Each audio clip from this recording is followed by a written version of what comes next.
This screen has a lot of power, a lot of conversations that you can have with this screen. There are two in particular that I'm going to focus on today. One is the wealth and income potential, and two is the tax tables and or tax filter shortcut to get to some great tax conversations that I like to have with clients and prospects. As a CPA, we talk taxes all the time. We talk tax planning all the time.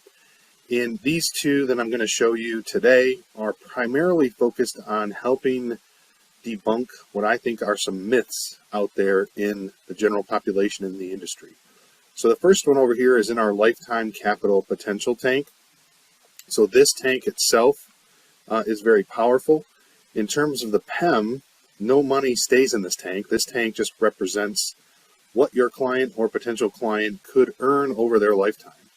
So you'll see here when I hover, that wealth and income potential dialog box popped up. That means there's a shortcut over here. My little pointer there as well. When I click on that, it brings me to this screen. Why do I like this screen so much? My personal belief is that the majority of people are underinsured in the case of premature death. They think because a number sounds like a big number, 500,000, a million, $1.5 million, that they think their family is going to be taken care of if they were to unexpectedly pass away. So what this allows you to do is put some real data to that number so they can see where they fall in terms of what the insurance company will allow.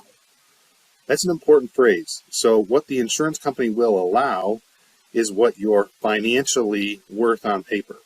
So up here on screen, I've got a 45-year-old planning to retire at 65, current income of 150,000, currently having a variety of savings buckets, 400 grand, expecting overall on that asset base to get 5% return, and they are also planning to get hopefully 3% raises. So this is more of a corporate income example. You can have this framed for business owners as well.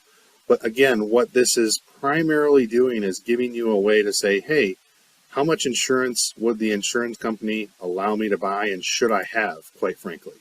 So down here on the bottom left, that calculates out at $4,030,000. So I round everything just to keep everything simple. So I would go and say $4 million of life insurance is what you should have to protect your family if you were to unexpectedly pass away, given these characteristics.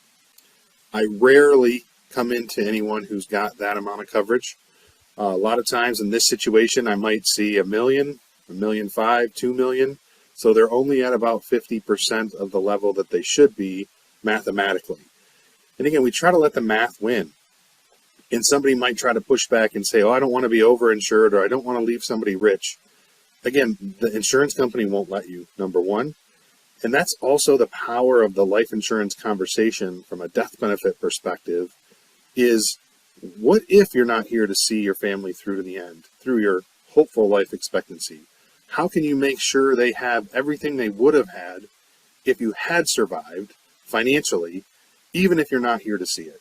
And life insurance is one of the only tools that can help you do that. And again, this is a simple term insurance conversation if it needs to be. We're not talking about any design into the permanent world yet. We're talking about death benefit coverage. And if we want to get the maximum coverage from a death benefit perspective, oftentimes the most inexpensive way to get that quickly and lock it in is through term insurance. And again, why would you want to lock it in? Well, I have many clients today who look at this and say, yes, I want to buy $4 million. I want as much of it. I want everything they'll give me. Well, unfortunately, the insurance company is telling them no, because they've had a health event that didn't kill them, but has diminished their insurability. So term, even if you can't do anything more than term can lock in your insurability in case your health changes. You don't lose the ability to have this coverage in the future. So again, use this screen daily. Love this screen. Opens up a lot of great conversations with clients and potential clients to just put some perspective on where they're at and whether they're covered to the level that they want to be. Our recommendation is always to go and ask for everything that the insurance company would allow.